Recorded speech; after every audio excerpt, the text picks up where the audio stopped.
Los caminos del Señor son así. Y sabemos que por su voluntad Él sabía de este día.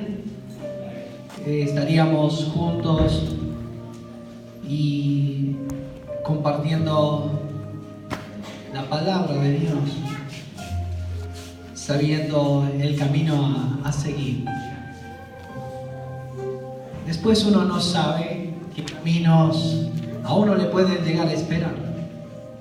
Lo único que está convencido es de que está en el lugar correcto y en el tiempo correcto, a la hora correcta, para poder ser un vaso de barro y que el Señor pueda usarlo como instrumento para dar a beber a la amada del Señor, a la iglesia de Cristo.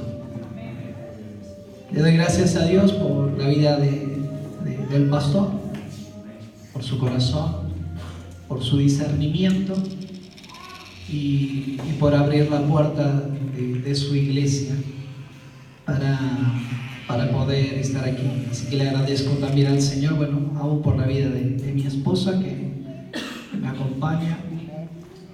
Y justamente siempre la intención es poder invitar al Ministerio de Danza a un evento que se llama Marte, que va a ser el 17 de noviembre, y posterior al culto le dejaremos un afiche para que lo recuerden y para que lo pongan en oración y pidan los permisos correspondientes a ver si pueden llegar a estar. Pero es un desafío que puedan pisar nuestra tierra, nuestra humilde iglesia allí en Maipú. Amén. Amén. Les invito a buscar en la palabra del Señor. Hay dos pasajes, un pasaje para introducirnos, pero el otro pasaje donde nos vamos a basar. El primer pasaje que quisiera leerles está en el libro de Apocalipsis, capítulo 3, el mensaje a la iglesia de Filadelfia.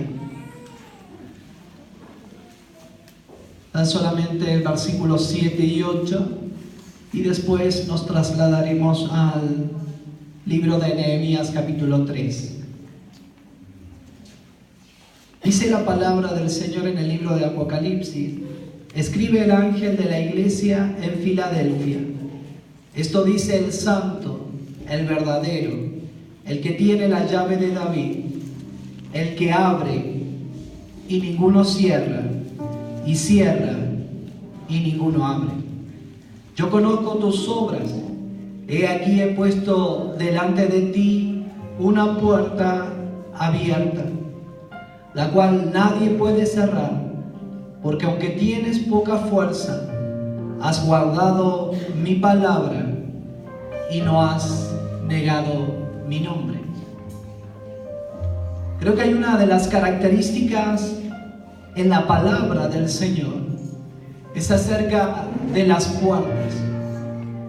Primero déjenme explicarle que en la palabra del Señor existen dos caminos. Está el camino de la iglesia de Filadelfia y el camino de la iglesia de la Odisea. Estos dos caminos tienen un punto de comienzo y un punto del final. El punto de comienzo de la iglesia de Filadelfia está desde el reinado de David. Es una iglesia con una genealogía. Es una iglesia que, si nosotros estudiamos la historia de los reyes, siempre fue fiel. Fue un pueblo que nunca, por más que nunca prevaricó, nunca se desvió, fue el pueblo donde nace el Señor Jesucristo. ¿Me están entendiendo? Después pasa a través de la iglesia, seguimos nosotros, pero se traslada inclusive hasta la misma iglesia de Filadelfia, hablando de una puerta que nadie va a cerrar. Pero después está la iglesia que nace en los días de Jeroboam, una iglesia que se atreve a adorar a otros dioses, una iglesia que maltrata, una iglesia que peca, una iglesia que trata de abrir las puertas a otras cosas que no son Dios. Una iglesia que inclusive se prostituye, una iglesia que no es tibia, no es fría, no es caliente, es una iglesia que el Señor dice, por tanto eres tibio, yo voy a vomitar de mi boca. Es una iglesia que el Señor inclusive persigue. Pero centrémonos en la palabra de Dios en la iglesia de Filadelfia. La iglesia que tiene una puerta que nadie va a cerrar. La iglesia de Filadelfia, la cual no tiene muchas fuerzas, pero es una iglesia que se levanta, es una iglesia que siempre está marchando, es una iglesia que abre las puertas y ninguno va a poder cerrarlas, porque el Señor se las abrió. ¿Cuánto dicen amén? Amén. Pero la palabra de Dios nos habla acerca, en el libro de Nehemías, capítulo 3, acerca de 10 puertas. 10 puertas que la iglesia, para la iglesia de Filadelfia, 10 puertas que para la iglesia de hoy en día son vitales y son absolutas. Cuando hablamos del número 10 en la palabra, hablamos de un número total.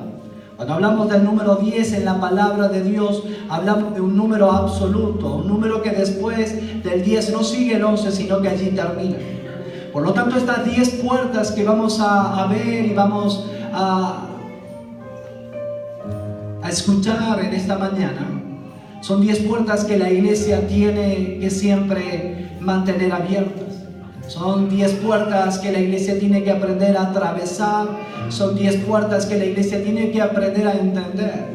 Porque aprendiendo de estas 10 puertas aprendemos las cosas que a nosotros nos pueden y nos están pasando como personas, como hijos del Señor. ¿Están entendiendo? La palabra del Señor, inclusive cuando Jesús dijo, yo soy el camino, la verdad y la vida, no está hablando solamente de una frase hermosa, sino que está hablando acerca de 3 puertas que lo llevaban a la misma presencia del Señor. La puerta que se llamaba el camino, la puerta que se llamaba la verdad y la puerta que se llamaba la vida. Pero acá tenemos 3 puertas. Acá estamos hablando, no hablamos de 3 puertas, acá hablamos de 10 puertas. La primera puerta que aparece en el libro de Nehemías, si usted lo tiene allí, está basada en el versículo 1.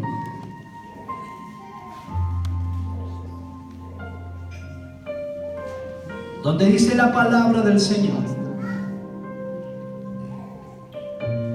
Entonces se levantó el sumo sacerdote Eleazar con sus hermanos los sacerdotes y edificaron las puertas de las ovejas. Repita conmigo, ovejas. Ovejas.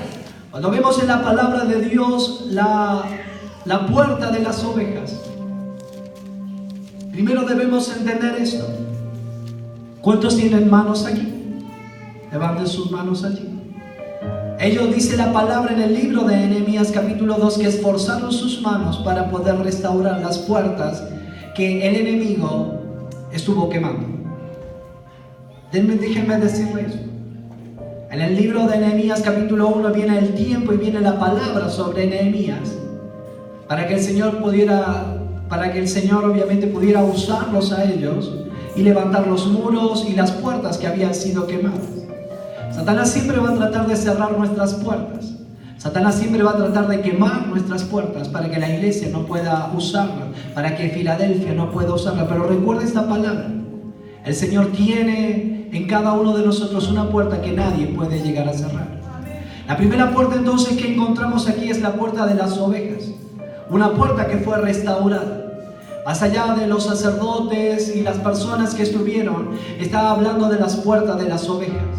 Y la puerta de las ovejas en la ciudad de Jerusalén está hablando de la puerta donde entraban los animales para el sacrificio. Una de las puertas que usó Jesús, donde Él entraba y salía para predicar el Evangelio. ¿Me están entendiendo? Entonces la palabra nos habla de las puertas de las ovejas, y cuando hablamos de las puertas de las ovejas, hablamos de los animales que entraban por esa puerta para ir directamente hacia el sacrificio. Una de las cosas que la iglesia en este tiempo tiene que aprender y tiene que entender, de que hay una puerta que jamás debe cerrarse, y es la puerta de predicar a un Jesucristo que murió en la cruz del Calvario para salvarnos a cada uno de nosotros. Sin sacrificio no hay perdón de pecados. Sin sacrificio no hay remisión. Sin sacrificio no hay perdón de iniquidad. Sin derramamiento de sangre, ninguno de nosotros puede llegar a ser salvo.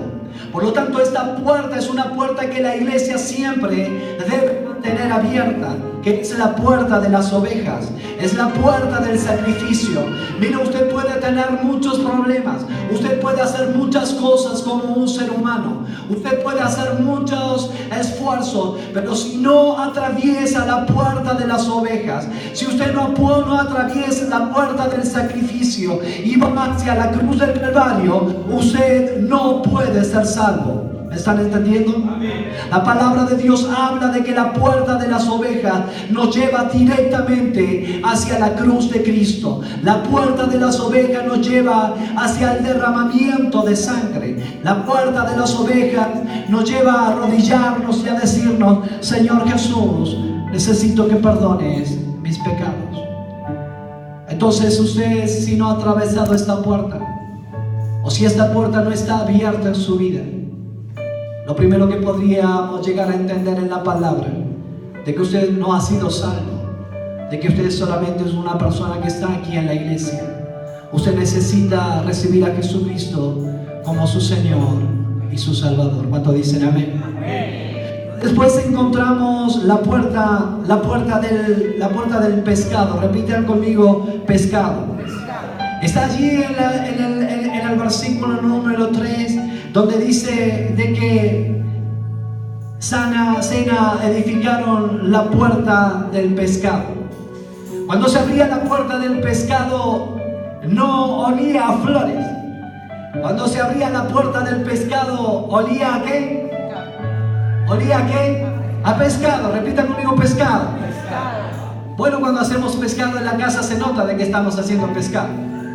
Algunos abren las ventanas para que salga el olor, pero después el pescado lo comemos, ¿no es así?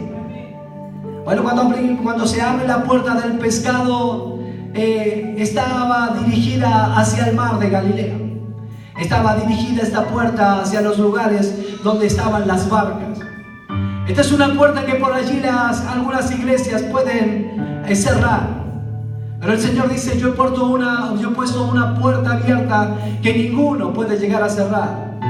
Y esta tiene que ser la puerta del pescado.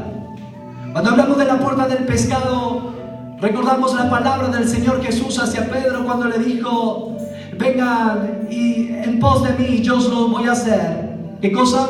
Pescadores de hombres. Por lo tanto, cuando hablamos de la puerta del pescado, estamos hablando de la puerta de la evangelización. La puerta donde la iglesia sale. La puerta donde la iglesia sale hacia afuera y sale a predicar que Jesucristo es el Señor, que Jesucristo murió en la cruz por los pecadores, que en Jesucristo hay salvación, que en Jesucristo hay sanidad, que en Jesucristo hay poder y los milagros están vigentes. Pero para eso necesitamos atravesar la puerta del pescado y decir que Cristo vive en cada uno de nosotros. ¿Cuántos dicen amén? ¿Cuántos le dan un aplauso al Señor de la cruz, al Señor que hoy necesita ser predicado en todo rincón? Una de las cosas más nocivas que la iglesia es cuando la iglesia se ha encerrado en sus congresos. Mire, los congresos son necesarios y ya lo vamos a ver porque la palabra es necesaria. Pero es necesario que la iglesia esté presta a salir, presta a anunciar, presta a salir a las calles, presta a salir a las plazas para decir que Jesucristo está vivo. La iglesia necesita salir y ser de luz. La iglesia necesita atravesar la puerta del pescado y traer una gran pesca. Para eso necesitamos tirar las redes. Para eso necesitamos salir con nuestras barcas y llegar con nuestras barcas repletas de peces y decir: le damos la gloria al Señor porque hemos traído todas estas personas a los pies de Cristo. ¿Cuántos van a tener abierta en este tiempo la puerta del pescado? La tercera puerta que vemos en la palabra de Dios está en el versículo 6 de este capítulo. Y dice, habla del versículo 6, dice, la puerta vieja fue restaurada por Joaida. Cuando hablamos de la puerta vieja,